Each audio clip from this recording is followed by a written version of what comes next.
Welcome to passion education. आज का video मेरा फिर से मैं क्लास 10th के लिए एमपी बोर्ड के लिए सिविक्स का chapter number 1 the Indian constitution को डिस्क्राइब करने जा रही हूँ। इसके पहले मैंने अभी 2 दिन पहले ही मैंने इसका फर्स्ट पेज मैंने बुक का एक्सप्लेन किया था, जो कि आप बच्चों आपने देखा होगा, तो आपको मेरा वीडियो जो है बिल्कुल अच्छे से समझ में आ गया होगा। आपको चैप्टर जो पेज जो मैंने एक्सप्लेन किया था वो पेज आपको अच्छे से क्लियर हो गया होगा। तो अब मैं आज यहाँ पे आपको इसके आगे नेक्स्ट पेज स्टार्ट करने जा रही हूँ। और नेक्स्ट पेज आपका जो बुक का जो गिवन है वो यहाँ पे दिया हुआ है, why does a country need a constitution.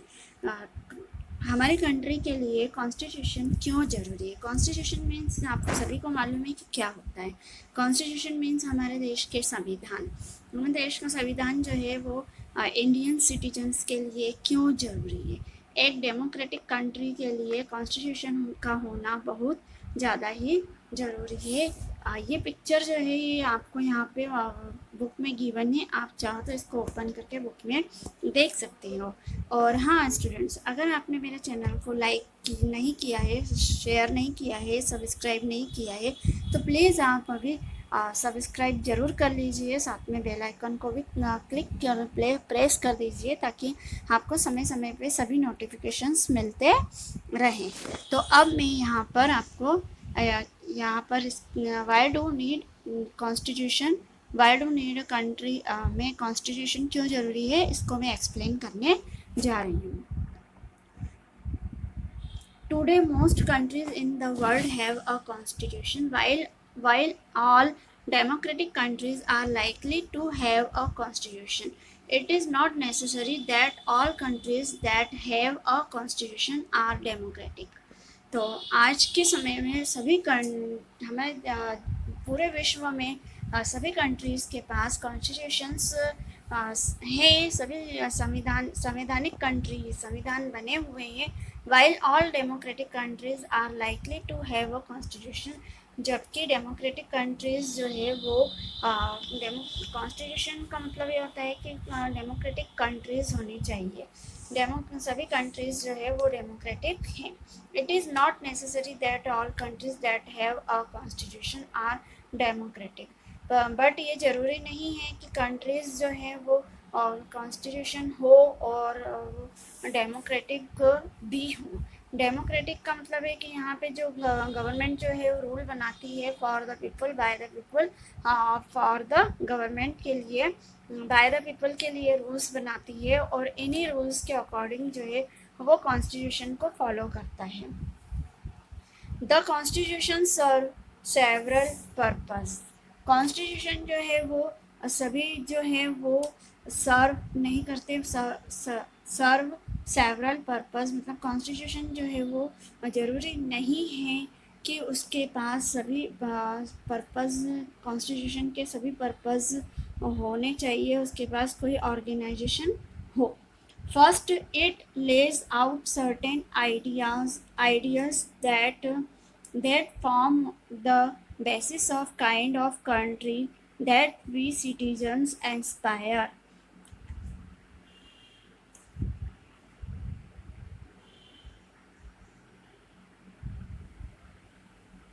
Basis of the kind of country that we as citizens aspire to live or in or another way. तो यहाँ पे कॉन्स्टिट्यूशन जो है ज़रूरी नहीं है कि सभी के पास मतलब कुछ ना कुछ ऑर्गेनाइजेशन के पर्पस होने चाहिए कॉन्स्टिट्यूशन के लिए।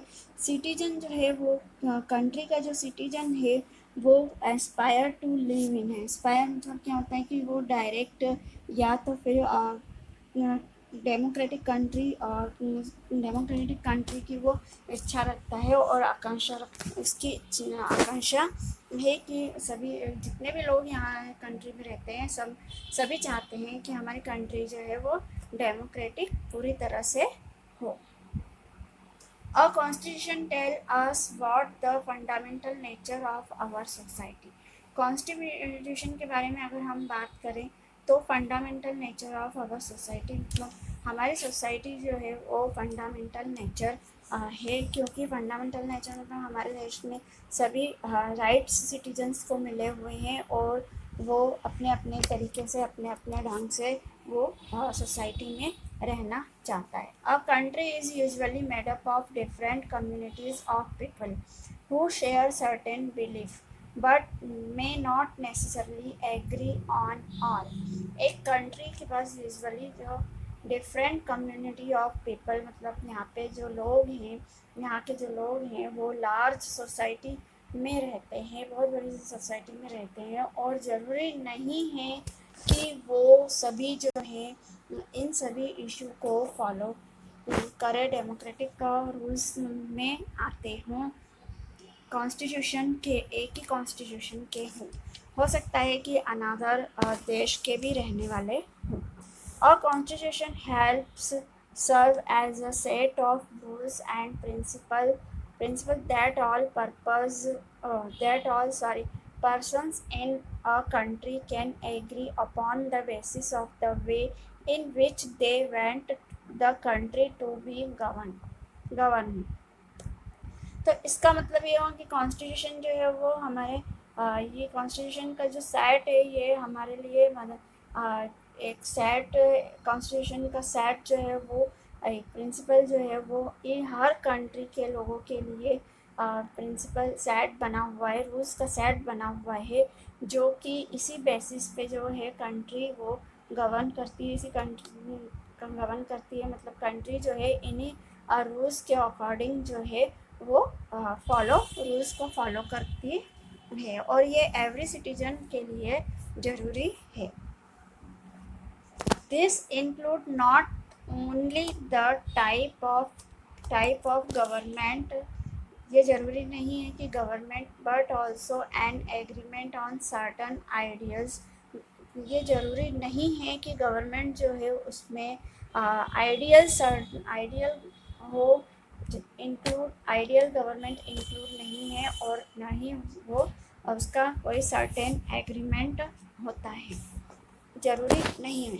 That all believe the country should uphold, और वो सभी लोग जो हैं कंट्री में ये अपहोल्ड करते हैं. अपहोल्ड जो है वो मतलब जो है डिसीजंस को फॉलो करने में सपोर्ट करते हैं हमारे सिटीजन देश के लोग.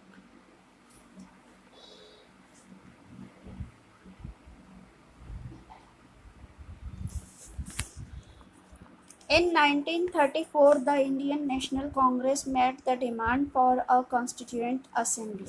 अब यहाँ पे 1934 में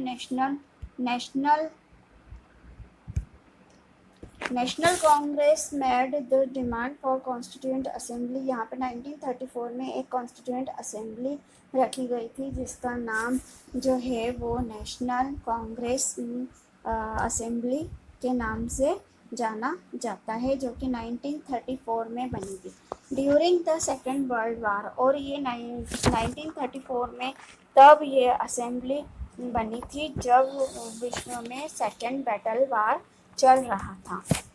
this assertion for an independent constituent assembly formed only of Indian gained momentum and this what convened in December 1946.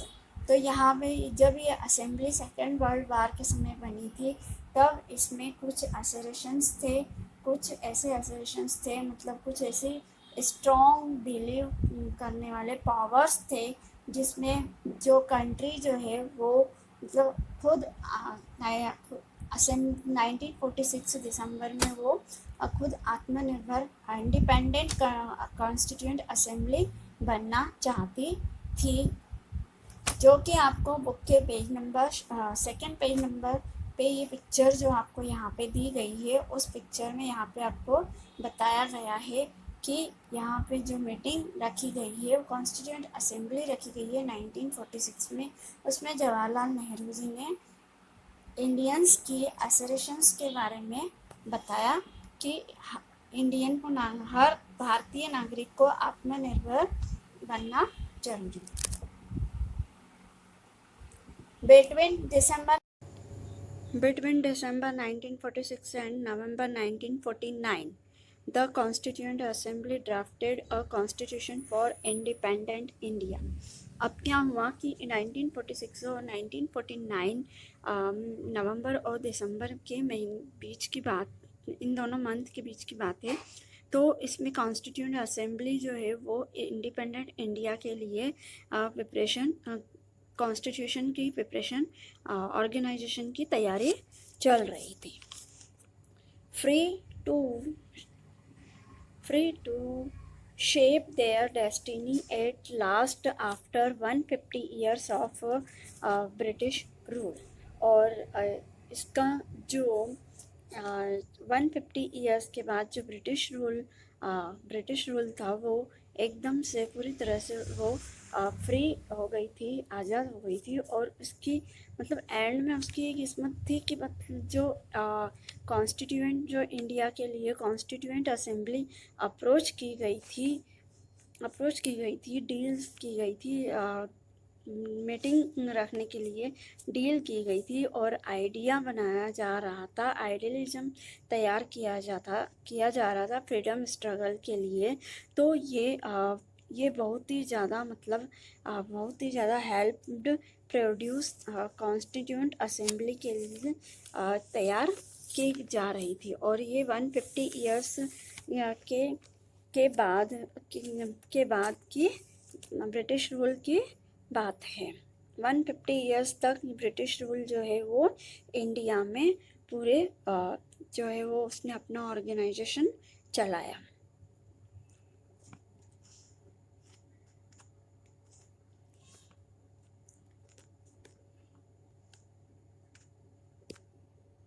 You will read more about the work of the Constituent Assembly later in the chapter।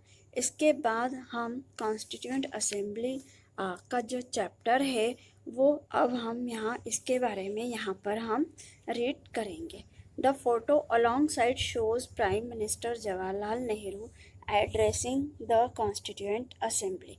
अब यहाँ पे आपको book में ये आपको यहाँ पे ये और एक ऑर्गेनाइजेशन रखी गई थी। इसमें यहाँ पर ये जवाहरलाल नेहरू जी जो हैं वो कॉन्स्टिट्यूएंट असेंबली की मीटिंग को हेल्ड कर रहे थे। तो बच्चों अब यहाँ पर मैंने आपको यहाँ पर ये सिविक्स का पेज नंबर 2 और 3 मैंने एक्सप्लेन कर दिया है। तो आपको चैप्टर समझ में आ रहा होगा। तो मेरा चैनल को लाइक कीजिए, सब्सक्राइब कीजिए, शेयर ज़रूर कीजिए।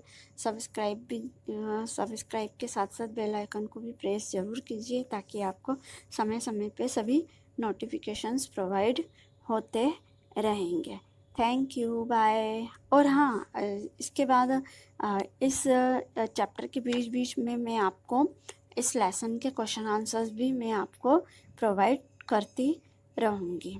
तो अगर आपको इस चैप्टर से रिलेटेड किसी क्वेश्चन आंसर में या फिर अनदर सब्जेक्ट से रिलेटेड कोई प्रॉब्लम आपको आ रही हो तो आप मुझे मेरे कमेंट सेशन में मुझे कमेंट कर सकते हैं। मैं आपकी प्रॉब्लम ज़रूर क्रिएट करूँगी और आपके जो भी प्रॉब्लम होगी उसको मैं सॉल्व करूँगी मेरे वीडियो के थ्रू। मेरा वीडियो जो है वो यूट्यूब चैनल पर अवेलेबल है पैशन एजुकेशन के नाम से। और मैंने इसकी लिंक जो है वो प्रोवाइड की हुई है। उसके बाद मैंने फेसबुक पर भी अपना चैनल जो है मैंने वहाँ पर भी मैंने अपलोड किया हुआ है। आप चाहें तो वहाँ जाकर भी अपना मेरा वीडियो देख सकते हैं और अपने फ्रेंड्स को भी शेयर कर सकते हैं। Thank you, bye, welcome.